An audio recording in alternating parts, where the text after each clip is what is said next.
안녕하세요. 책 읽어주는 꿀잠 DJ입니다. 잘 지내셨죠? 오늘도 지난 시간에 이어서 제인 에어 읽어드리도록 하겠습니다.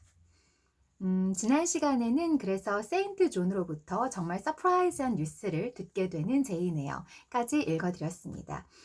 정말 상상도 하지 못했던 어마어마한 금액의 재산을 받게 됐는데 그 사실은 제인 에어에게 뭐 큰 감동을 주지는 못했고요. 고아라고 생각했는데 이 세상에 항상 나 혼자뿐이다 라고 생각했는데 고모의 제인 에어의 고모의 아들 세인트 존을 만나게 되면서 나에게 이렇게 가까운 사촌이 생겼다는 것에 제인 에어가 정말 큰 감동과 기쁨과 흥분을 하게 되죠. 그러니까 세인트 존의 어머니가 제인 에어 아버지의 누나인 거죠. 세인트 존의 어머니와 제인 에어의 아버지가 서로가 남매지간인 거죠. 굉장히 가까운 사촌지간을 만났으니 얼마나 기뻤을지 상상이 됩니다.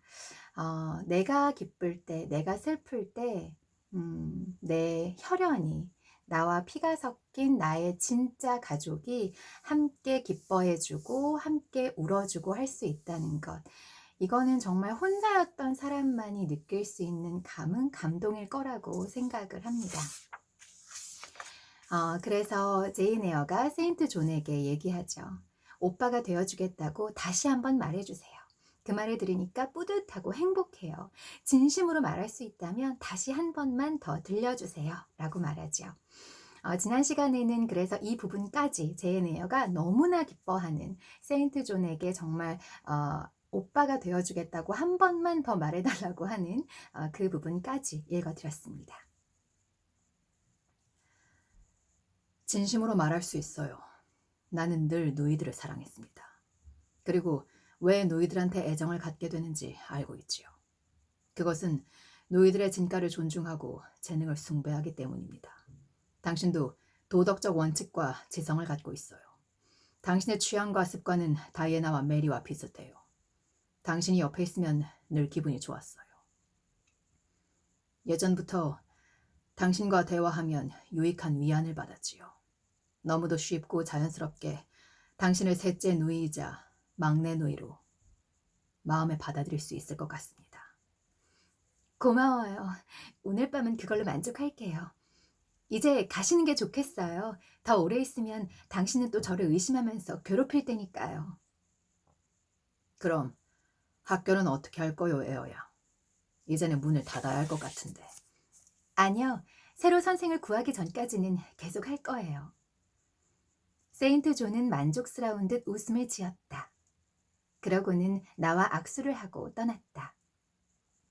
유산에 관한 문제를 내 뜻대로 처리하기 위해서 얼마나 갖은 애를 쓰고 논쟁했는지 자세히 이야기할 필요는 없을 것 같다. 무척 힘든 일이었다. 하지만 나는 결심이 확고했고 사촌들은 재산을 똑같이 공평하게 나누자는 내 생각이 정말로 확실하고 변함없음을 알고 마침내 그 문제를 중재 재판에 맡긴다는 데까지 동의했다. 마음속으로 내 의도에 담긴 정당성을 느끼고 있었던 데다 자신들이 내 입장이라 해도 똑같이 했으리란 사실을 본능적으로 알고 있었기 때문이다. 선출된 재판관은 올리버 씨와 유능한 법률가였다. 두 사람이 내 의견에 동조한 덕분에 내 뜻대로 이루어졌다. 그리하여 양도 증서가 작성되고 세인트 존과 다이애나와 메리와 나는 각각 상당한 재산을 갖게 되었다. 그 다음은 제 8장인데요.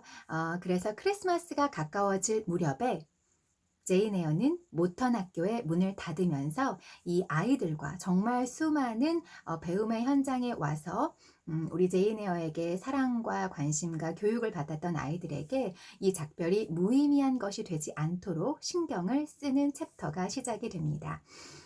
학생들에게 앞으로 일주일에 한 번씩은 반드시 찾아와서 1시간씩 수업을 하겠다고 약속을 하면서 교실 문을 잠그고 학교 수업을 마지막 수업을 정리하는 것까지 굉장히 긴 장수에 걸쳐서 페이지에 걸쳐서 나와 있고요. 그 다음에 이제 세인트 존이 물어보죠. 이제 어떻게 할 겁니까? 무슨 일을 할 거죠? 했더니 무어하우스에 같이 가려고요. 그 예전에 이 다이애나와 메리 옆에서 그 집에 살림을 도맡아 있었던 한나와 함께 무어하우스에 같이 갈 계획이다라고 말을 합니다. 다이애나와 메리가 일주일만 있으면 돌아오니까 도착하기 전에 모든 것을 정돈해두고 싶어요. 알겠습니다. 당신이 어디 여행이라도 가버리는 줄 알았어요. 그보다는 낫군요. 한나를 보내주겠소. 그럼 내일까지 준비하라고 전해주세요. 여기 교실 열쇠예요. 제가 살던 집 열쇠는 내일 아침에 드릴게요. 세인트 존은 열쇠를 받으며 말했다. 아주 기뻐하면 내놓는군요. 당신이 그렇게 들떠있는 게 잘 이해가 안 됩니다. 당신이 그만둔 일 대신 어떤 일을 하려는지 모르니까요.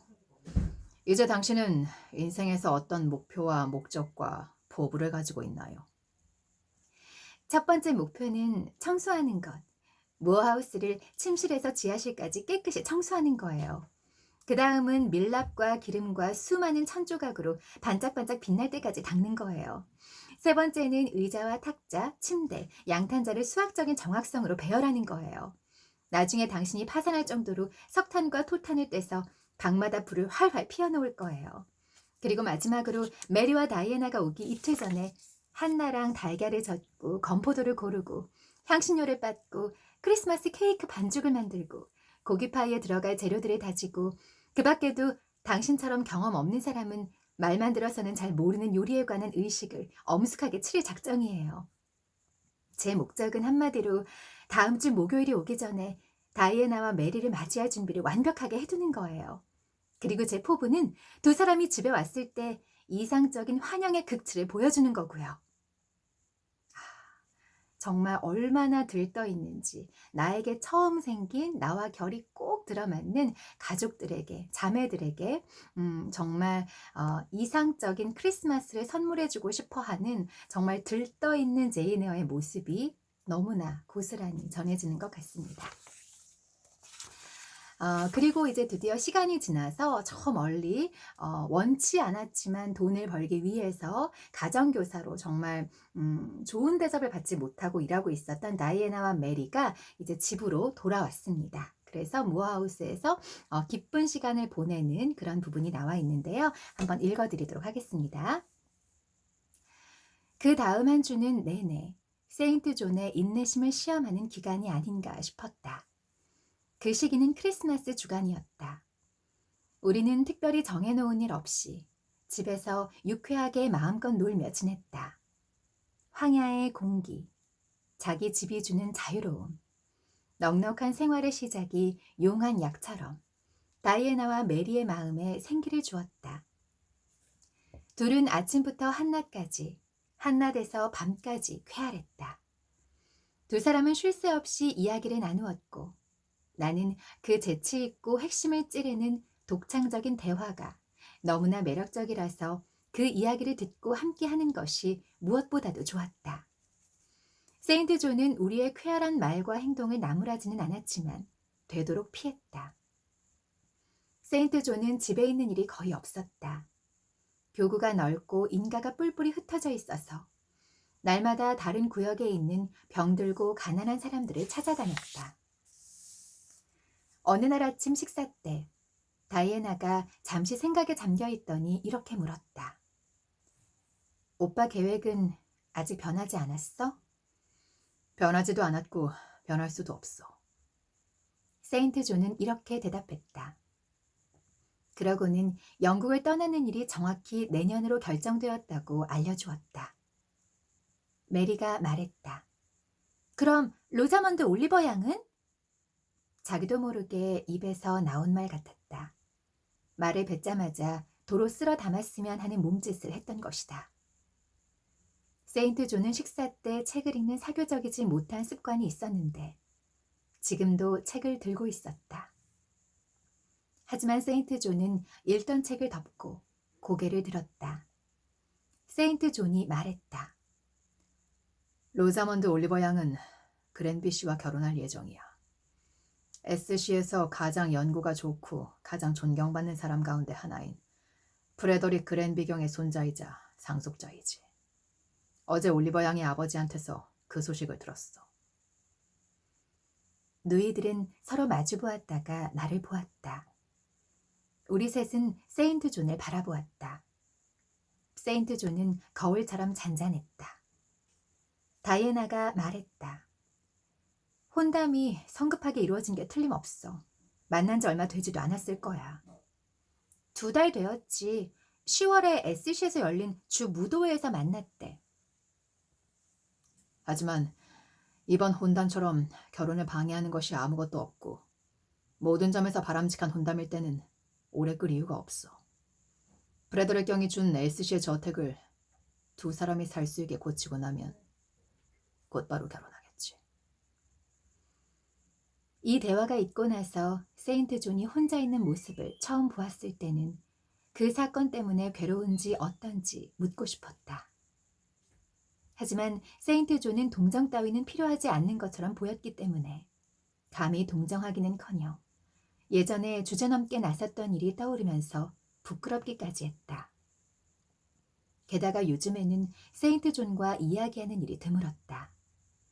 세인트 존의 침묵은 다시 차갑게 얼어붙었고 그 밑에서 내 솔직함도 얼어버렸다.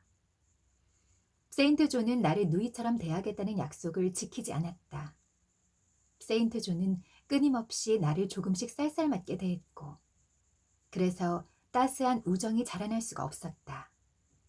한마디로 말해 이제 세인트 존의 사촌 누이로 인정받아서 한 지붕 밑에 살고 있었지만 마을학교 선생님이었을 때보다 오히려 더 거리감이 느껴졌다. 한때는 나한테 속마음을 털어놓았는데 지금은 이렇게 냉랭하다니 이해할 수가 없었다. 그래서 책상 앞에 수그리고 앉아있던 세인트 존이 갑자기 고개를 들고 이렇게 말했을 때 나는 적잖이 놀랐다. 그래요, 제인. 싸워서 승리를 얻어냈어요. 갑자기 말을 걸어오자 나는 금방 대답하지 못했다. 잠시 머뭇거리다가 대답했다. 하지만 당신은 너무 비싼 대가를 치르고 승리를 거둔 정복자들과 같은 상황이 아닌가요? 한 번만 더 그랬다가는 파멸하지 않을까요? 그렇지 않아요. 설령 그렇다 해도 별로 중요하지 않습니다. 투쟁의 결과는 결정적이요. 내 길은 이제 분명해졌어요. 하나님께 감사드리고 있어. 세인트 존은 그렇게 말하고는 다시 침묵을 지키며 책으로 돌아갔다. 우리의 행복이 좀 더 차분한 성격을 띠게 되고 우리가 다시 평소 습관대로 생활하고 규칙적으로 공부하게 되자 세인트 존은 집에 더 오래 머물렀다. 우리와 같은 방에 있었고 때로는 몇 시간씩 함께 있기도 했다. 세인트 존은 자기만의 신비한 학문을 공부했다. 자기 계획에 필요하다고 여겨지는 어떤 동양의 언어를 익히고 있었다. 이처럼 자기만의 구석자리에 앉아 조용히 공부에 몰두하고 있는 것처럼 보였지만 가끔 그 푸른 눈은 외국어 문법책을 떠나 이리저리 떠돌다가 같이 공부하고 있는 우리를 이상할 정도로 열심히 관찰했다. 눈이 마주치면 곧바로 눈길을 돌렸지만 몇 번이고 우리 쪽 탁자로 돌아와 살피고 있었다. 나는 왜 그럴까 궁금했다. 또한 나한테는 대수롭지 않은 일. 이를테면 일주일에 한 번씩 학교에 나갈 때마다 반드시 세인트 존이 흐뭇함을 표시하는 것도 이상했다. 그리고 눈이 오거나 비가 오거나 거센 바람이 부는 등 날씨가 굳어서 다이애나와 메리가 가지 말라고 할 때마다 세인트 존은 누이들의 간청을 가볍게 무시하고 나더러 날씨에 얽매이지 말고 의무를 다하라고 격려했다. 그럴 때면 나는 더욱더 어리둥절했다. 세인트 존은 이렇게 말하고는 했다. 제인은 너희들이 생각하는 것처럼 약한 사람이 아니야. 우리 못지않게 산에서 부는 강풍이나 소나기나 눈도 견뎌낼 수 있어. 제인의 체질은 건강하고 유연해. 건장한 사람들보다 다양한 기후에 잘 견딜 거야. 그리고 나는 때때로 몹시 지치고 비바람에 시달린 채 돌아와도 불평할 엄두가 나지 않았다.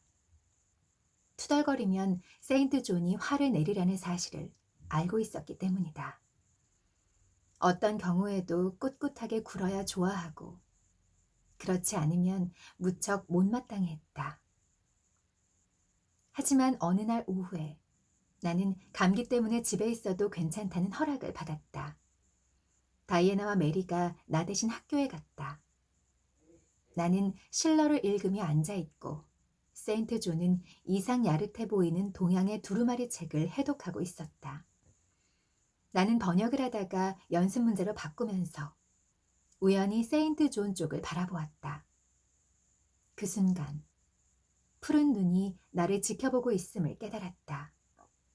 얼마나 오랫동안 나를 반복해서 깊이 탐색하고 있었는지는 모르겠다. 그 눈길은 날카롭고 너무나 차가워서 순간 미신에 사로잡혔다. 뭔가 초자연적인 존재가 방 안에 앉아있는 것 같았다. 뭘 공부하고 있습니까? 독일어를 공부하고 있어요. 독일어는 그만두고 힌두스타니어를 배우세요. 진심으로 하는 말인가요? 진심으로 말하는데 꼭 그렇게 해주었으면 합니다. 왜 그런지 말해주죠. 세인트 존은 자기가 지금 힌두스타니어를 공부하고 있는데 공부를 하다 보니 자꾸만 기초를 잊어버린다고 했다. 그래서 학생을 하나 두어 기초 부분을 몇 번이고 반복해서 가르치다 보면 머릿속에 완전히 외울 수 있을 테니 큰 도움이 될 거라고 했다. 나와 누이들 가운데 누구를 가르칠지 한동안 저울질해 보다가 나를 골랐다고 한다. 내가 세 사람 가운데 가장 오래 앉아 있었기 때문이다. 자기 부탁을 들어주겠냐고 했다. 떠날 날짜가 석 달도 남지 않았기 때문에 오래 고생하지 않아도 될 거라고 덧붙였다.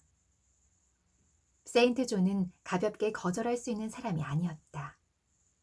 세인트 존은 즐거운 일이든 고통스러운 일이든 마음속에 한번 새겨지면 그 인상이 영원히 지워지지 않을 것 같았기 때문이다. 나는 그러겠다고 했다. 나중에 다이애나와 메리가 돌아왔을 때 다이애나는 자기 학생이 오빠한테 옮겨간 것을 알고 소리내어 웃었다. 그리고 둘 다 자기들이라면 절대로 오빠 말에 넘어가지 않았을 거라고 했다. 세인트 존은 조용히 말했다. 알고 있어. 세인트 존은 인내심이 무척 강하고 자제력이 있으며 엄격한 선생님이었다. 내가 아주 잘하기를 기대했고 기대를 충족시키면 나름대로 아낌없이 칭찬해 주었다. 차츰 세인트 존이 나한테 영향력을 갖게 되면서 나는 마음의 자유를 빼앗겼다. 세인트 존이 칭찬하고 주목하자 나는 그가 무관심할 때보다 부자유스러워졌다. 세인트 존이 있으면 나는 자유롭게 말하지도 웃지도 못했다. 내가 쾌활하게 굴면 세인트 존이 싫어하리라는 사실을 본능이 지겹도록 일깨워 주었기 때문이다. 진지한 기분과 일만이 받아들여졌고 세인트 존 앞에서는 다른 생각을 품거나 따라가려고 해봤자 헛일이라는 사실을 나는 잘 알고 있었다. 나는 마술에 걸려 얼음 인간이 되었다. 세인트 존이 가라고 하면 갔고 오라고 하면 왔으며 이렇게 하라고 하면 했다. 하지만 나는 이런 예속 상태가 마음에 들지 않았다. 세인트 존이 나한테 무심해지기를 수도 없이 바랐다.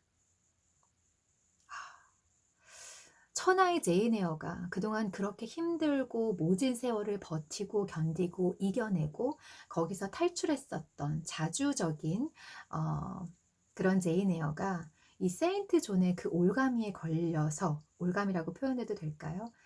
세인트 존의 시선에 걸려서 어쩜 이렇게 본인의 자주성, 내 독립성, 내 의지를 다 빼앗기고 거의 그냥 반납을 한 것 같아요. 빼앗긴 정도가 아니라 그렇죠. 여기 가져가세요. 이렇게 한 것 같은 그런 상태로 지금 예속이 돼서 공부하고 절제하고 자신이 가졌던 그 유머와 쾌활함과 그 당당함을 잃어버린 시간을 보내고 있네요. 그리고 그런 사실을 알고 있으면서도 인식을 하고 있지만 헛일이라고 생각을 하고 지금 계속해서 끊임없이 세인트 존에게 글쎄요. 요즘 흔히 말하는 그 가스라이팅 당했다고 할까요? 그렇게 말할 수 있겠죠. 그런 상태로 원치 않는 시간들을 보내면서 끌려가고 있는 것 같습니다.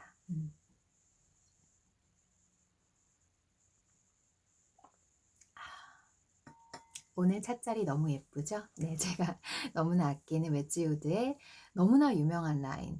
글쎄요, 앤틱 찻잔 모으시고 좋아하시는 분들은 아마 이거 없으신 분들은 없으실 것 같아요. 뭐 다 취향이 제각각이긴 하지만 이게 해서웨이 로즈죠. 정말 웨지우드의 너무나 유명한 빈티지 앤틱 찻잔입니다. 오랜만에 꺼내봤어요. 스콘하고 그 다음에 치즈 바스크 케이크 먹으면서 라떼 한 잔 마시고 있습니다. 지금 얼음이 다 녹아가지고 보이시죠? 얼음이 다 녹아서 너무 묽어졌어요.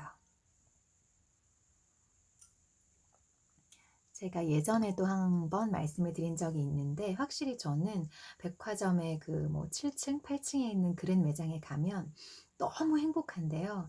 확실히 이렇게 볼 때마다 돈만 주면 살 수 있는 그런 요즘에 나와 있는 찍어서 나오는 물론 이제 그림을 실제로 장인분들이 그리시는 그런 너무나 비싸고 고가의 그런 라인도 있긴 하지만 그런 것보다는 확실히 저는 이런 빈티지 시장에서 마켓에서 어렵게 구하는 그런 50년, 60년 된 오래된 라인들이 훨씬 더 제 마음을 끄는 것 같아요. 물론 너무 비싸서 못 사는 것도 있어요. 네. 그릇들 정말 비싼 거 아시죠? 특히 이렇게 세트로 다 구매하려면 정말 많이 비싸죠. 이어서 더 읽어드리도록 할게요. 잠잘 시간에 나와 다이애나와 메리는 세인트 존 주위에 서서 잘 자라고 인사했다. 세인트 존은 늘 그렇듯이 누이들에게 입을 맞추었다. 그리고 늘 그렇듯이 나에게 손을 내밀었다. 마침 기분이 유쾌했던 다이애나가 소리쳤다. 오빠, 제인을 두고 셋째 여동생이라고 하면서 왜 누이 동생으로 대해주지 않는 거야? 제인한테도 입맞춤을 해줘야지. 다이애나는 나를 세인트 존 앞으로 밀어주었다. 나는 그런 다이애나가 원망스러웠고 어리둥절하고 불편했다. 내가 그런 기분을 느끼고 있을 때 세인트 존이 고개를 숙였다. 그리스 조각 같은 얼굴이 바로 내 앞으로 내려오고 눈은 나의 눈을 꿰뚫을 듯이 탐색했다. 세인트 존이 나에게 입을 맞추었다. 대리석의 입맞춤이나 얼음의 입맞춤 같은 건 없지만 만일 있다면 내 성직자 사촌 오빠의 인사는 그런 부류에 들어간다고 말할 수 있다. 실험적인 입맞춤이라는 게 있다면 그건 바로 세인트 존의 입맞춤이었다. 세인트 존은 입을 맞추고 나서 결과를 알기 위해 나를 바라보았다. 그 결과는 놀랍지 않았다. 분명 얼굴이 붉어지지 않았을 것이다. 어쩌면 조금 창백해졌는지도 모른다. 이 입맞춤이 내 족쇄에 봉인을 찍는 것 같은 느낌이 들었기 때문이다. 그 뒤로 세인트 존은 그 의식을 한 번도 거르지 않았고 내가 엄숙하게 조용히 받아들이자 어떤 매력을 느낀 것 같았다. 나는 날마다 세인트 존을 더욱 기쁘게 해주고 싶었다. 하지만 그렇게 할수록 내 본성을 버려야 했다. 능력은 숨이 막히고 원래의 취향도 억지로 바꿔야 했으며 천성적으로 맞지 않는 일들을 억지로 받아들여야 했다. 세인트 존은 내가 결코 도달할 수 없는 수준까지 훈련시키고 싶어 했다. 세인트 존이 정한 높은 기준에 도달하려고 끊임없이 애쓰는 것은 너무나 고통스러운 일이었다. 그것은 제멋대로 생긴 내 얼굴을 반듯하고 고전적인 세인트 존의 얼굴로 바꾸거나 색깔이 자주 변하는 나의 녹색 눈을 바다처럼 푸르고 엄숙하게 빛나는 눈으로 바꾸는 것만큼이나 불가능했다. 하지만 지금 나를 속박하고 있는 것은 세인트 존만이 아니었다. 최근에 나는 슬픈 표정을 짓기 일쑤였다. 병이 가슴을 좀먹어 들어오면서 행복의 샘이 점차 말라붙었다. 그 병의 이름은 불안이었다. 아휴, 우리 제이네어가 진짜 단단히 가스라이팅을 당하고 있네요. 나를 버리면서까지 내가 할 수 없는 것을 바라는 사람에게 맞추려고 하고 또 그 사람을 기쁘게 해주려고 하는 제이네어. 그런데 제이네어가 도대체 왜 불안했을까? 더 이어서 읽어보도록 하겠습니다. 독자여, 어쩌면 여러분은 내가 이렇게 재산도 갖게 되고 상황도 변하다 보니 로체서 씨를 잊고 지냈으리라 생각할지도 모르겠다. 하지만 나는 한순간도 잊지 못했다. 아직도 로체스터 씨 생각이 떠나지 않았다.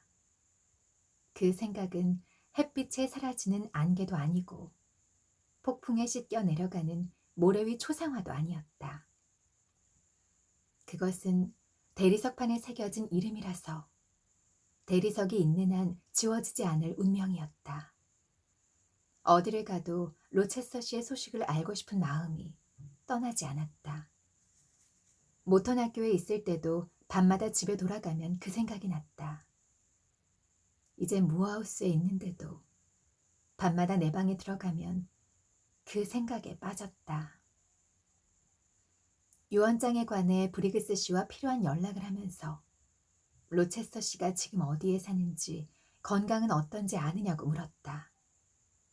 하지만 세인트 존의 짐작대로 브리그스 씨는 로체스터 씨와 관련된 일은 아무것도 몰랐다. 그래서 나는 페어팩스 부인에게 편지를 써서 소식을 알려달라고 했다.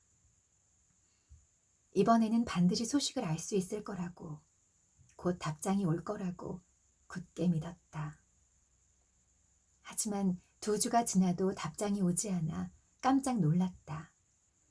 2달이 지나고 날마다 집배원이 와도 나한테 온 편지는 하나도 없자 몹시 불안해졌다. 나는 다시 편지를 썼다.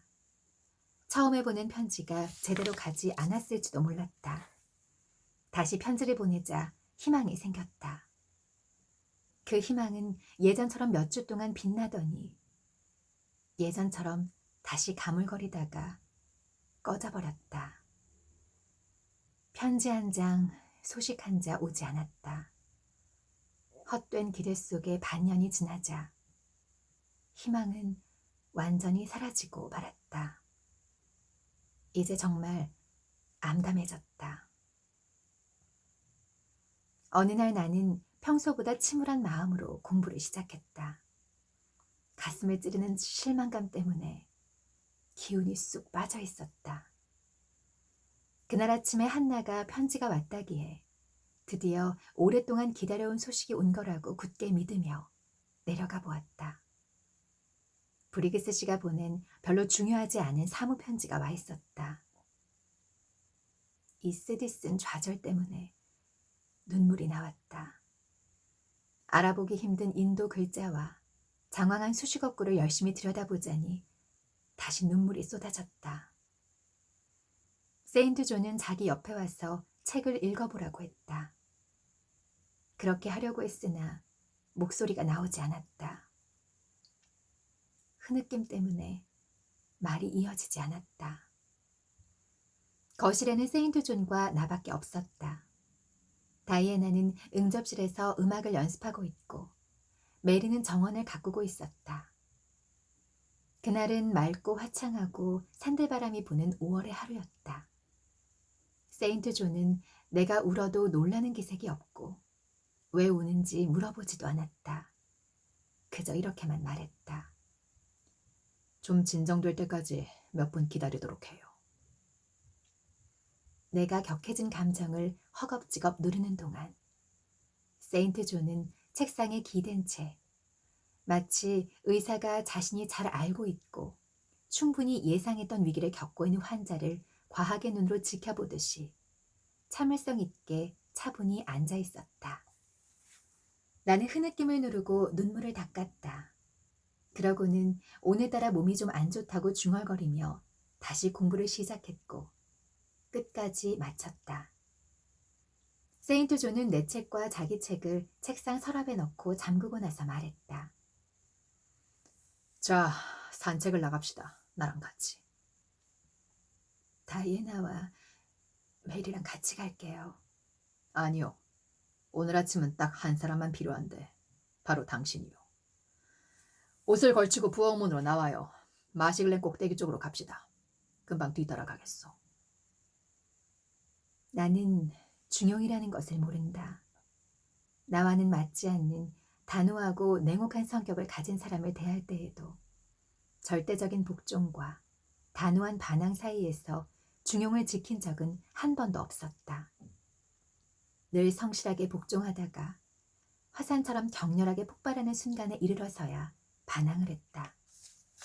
지금 상황도 그렇고 나도 딱히 반항할 기분이 아니었기 때문에 세인트 존의 말에 그대로 따랐다. 그리고 10분쯤 뒤 나는 세인트 존과 나란히 골짜기의 오솔길을 걷고 있었다. 여기서 쉽시다. 세인트 존이 말했다. 거기에는 고개 비슷한 곳을 지키는 파수꾼처럼 바위들이 늘어서 있었고 그 너머에는 시냇물이 폭포가 되어 떨어졌다.